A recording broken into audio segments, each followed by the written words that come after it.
లో blood pressure ఒక symptoms ఏంటి అంటే కళ్ళు తిరగడం, డిజీనెస్ ఉంటుంది, లైట్ హెడెడ్నెస్ అంటే చాలా తేలిగ్గా బాగా లైట్గా ఉన్నట్టు ఉంటుంది అనమాట హెడ్ అనేది. నెక్స్ట్ వచ్చేసి నాసియా అంటే వామిటింగ్ లాంటి ఫీలింగ్ అనమాట.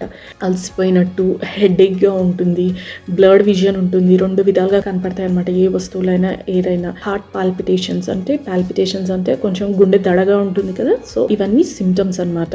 సో ఈరోజు మనము ట్రీట్మెంట్ చూద్దాము. సో ట్రీట్మెంట్ ఏంటి అంటే హైపోటెన్షన్ ఉన్నప్పుడు మీకు బీపీ తక్కువ అవుతున్నప్పుడు ఏమవుతుందంటే స్లోగా లెగండి. పడుకుని ఉన్నా కానీ నెమ్మదిగా కొంచెం టైం తీసుకుని లెగండి. వెంటనే బెడ్ మీద నుంచి లెగడము అలాంటివి చేయొద్దు అనమాట. నెక్స్ట్ వాటర్ ప్రాపర్గా తీసుకోండి. అండ్ ఎస్పెషల్లీ మీకు బీపీ డౌన్ అవుతుంది అన్నప్పుడు మీరు తీసుకునే వాటర్లో చిటికెడు కొంచెం సాల్ట్ వేసుకుని కొద్దిగా అవసరమైతే ఈవెన్ కొద్దిగా షుగర్ కూడా వేసుకుని తాగితే ఏమవుతుందంటే ఇమీడియట్లీ మీకు కొద్దిగా బెటర్గా అనిపిస్తుంది అనమాట. Have the proper salt food అనమాట. హైపర్ టెన్షన్ ఉన్న వాళ్ళు they should not avoid salt, they have to take the salt. So BP ఎక్కువ ఉంటే సాల్ట్ తగ్గించాలి.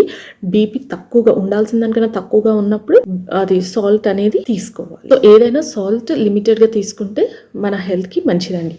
Thank you.